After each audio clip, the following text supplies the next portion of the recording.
আমি মিডিয়ার লোক বলি হ্যাঁ টাকা দিত। আসসালামু আলাইকুম। রক্তে রঞ্জিত বাংলাদেশ। বাংলাদেশের প্রতিটি কণায় কণায়, প্রতিটি ধূলিকণায় এখন মিশে আছে ছাত্র ভাইদের, শহীদ ভাইদের রক্ত। সেই রক্ত শুকাতে না শুকাতেই হায়নাদের আবারও আনাগোনা। এক হায়নার বিদায় হয়েছে তো কি হয়েছে, অন্য হায়নাদের আনাগোনা শুরু হয়ে গিয়েছে। চাঁদাবাজি, লুটতরাজ, খুন, ধর্ষণ, গুম, তারা সব কিছু করার জন্যই পরিকল্পনা করছে। প্রিয় দর্শক, আমি কোন হায়নার কথা বলছি নিশ্চয়ই আপনারা সকলেই বুঝতে পারছেন। সেটা হচ্ছে বিএনপি।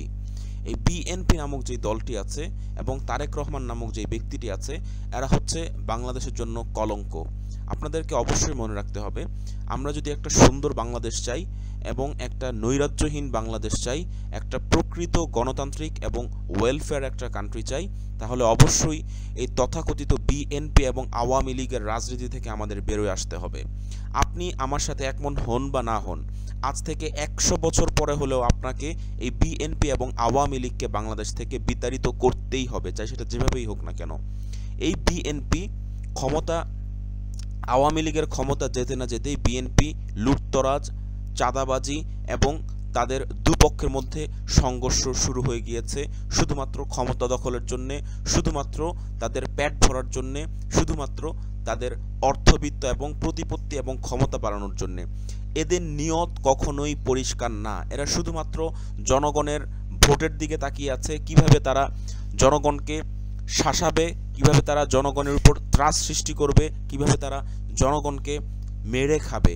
তাদের নিয়ত শুধুমাত্র এটা। আপনি যদি মনে করেন তারেক রহমান বাংলাদেশে এসে বাংলাদেশকে জান্নাত বানিয়ে দিবে, এটা শুধুমাত্র আপনার ভুল ধারণা ছাড়া কিছুই না। প্রিয় দর্শক, আমরা যার যার জায়গা থেকে সকলেই এবং ছাত্র ভাইদের উদ্দেশ্যেও বলবো, আমাদের যে আন্দোলন, এই আন্দোলন আমাদেরকে কিয়ামত পর্যন্ত চালিয়ে যেতে হবে। শুধুমাত্র বিএনপি আর আওয়ামী লীগ না, বাংলাদেশে যে কোনো রাজনৈতিক দল আসুক না কেন, যে কোনো মতাদর্শের মানুষ আসুক না কেন, আমাদেরকে অবশ্যই তাদেরকে দেখভাল করতে হবে, তাদের প্রতি নজর রাখতে হবে, তাদের প্রত্যেকটা কার্যকলাপে আমাদেরকে আঙুল উঠাতে হবে এবং বলতে হবে, তুমি সরকার হয়েছে তো কি হয়েছে, আমি তোমার চেয়ে বড়, আমি জনগণ, আমি তোমাকে ভোট দিয়েছি, তোমার এই কাজটি ভুল হয়েছে। যতদিন পর্যন্ত আমাদের মধ্যে প্র্যাকটিসটা থাকবে, যে প্র্যাকটিসটা আমরা আলহামদুলিল্লাহ শুরু করেছি, ততদিন পর্যন্ত এই হায়নারা, তথাকথিত রাজনৈতিক যে হায়না আছে, যে সিংহ, শিয়াল এবং কুকুর, শুয়োর যারা আছে, এরা আপনার উপর কোনো ধরনের অন্যায় অত্যাচার করতে পারবে না। আজকে দেখুন, আওয়ামী লীগ সরকার যাওয়ার পরপরই আমাদের সব জায়গাতে আমাদের দৈনন্দিন জীবনে একটা স্বস্তি নেমে এসেছে। আপনি সেই স্বস্তিটা, আত্মিক স্বস্তি তো আছেই, তার পাশাপাশি অর্থনৈতিক স্বস্তি চলে এসেছে। যেমন বাজারে দ্রব্যমূল্যের ঊর্ধ্বগতি আস্তে আস্তে কমা শুরু করেছে, শেয়ার বাজারে চাঙ্গা হতে শুরু করেছে, বিভিন্ন জায়গায় কিন্তু আমাদের অর্থনৈতিক যে কর্মকাণ্ডগুলো আছে সেগুলোতে সাধারণ মানুষ যারা আছে তারা লাভবান হতে শুরু করেছে।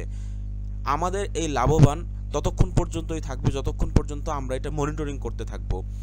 সরকার থাক, পুলিশ থাক, র্যাব থাক, বিজিবি থাক, যারাই থাক, পাশাপাশি ছাত্র ভাইদের উদ্দেশ্যে বলছি এবং সাধারণ জনতার উদ্দেশ্যে বলছি, আপনাদেরকেও সবসময় রাস্তায় থাকতে হবে, সজাগ থাকতে হবে।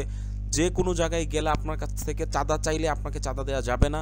যে কোনো জায়গায় গেলে আপনার কাছ থেকে তারা যদি আপনাকে নতজানু করতে চায়, আপনাকে নতজানু হওয়া যাবে না। এখন হচ্ছে মোবাইল ইন্টারনেটের যুগ, এখন হচ্ছে ফেসবুক, ইউটিউবের যুগ। আপনি সেই চিত্রটি ধারণ করুন এবং সুন্দর করে ফেসবুক, ইউটিউবে ছেড়ে দিন, অথবা যারা আমাদের মতো সোশ্যাল মিডিয়াতে কাজ করে তাদের কাছে পাঠান। বর্তমানে অনেক আছে এরকম মিডিয়া ব্যক্তিত্ব, ইলিয়াস ভাই আছেন, পিনাকি ভট্টাচার্য আছেন, এরকম অনেক শত শত মানুষ আছেন, তাদের কাছে পাঠান, অথবা মেইন স্ট্রিম যে ন্যাশনাল মিডিয়া আছে তাদের কাছে পাঠান। এই অন্যায় অত্যাচার আমরা একবার শুধুমাত্র আওয়ামী লীগকে রুখে দিয়েছি তার মানে এই না যে বিএনপি আমাদের জন্য আমাদের দৈনন্দিন জীবন একদম জান্নাত বানিয়ে দিবে। এটা সম্পূর্ণ আমাদের ভুল ধারণা।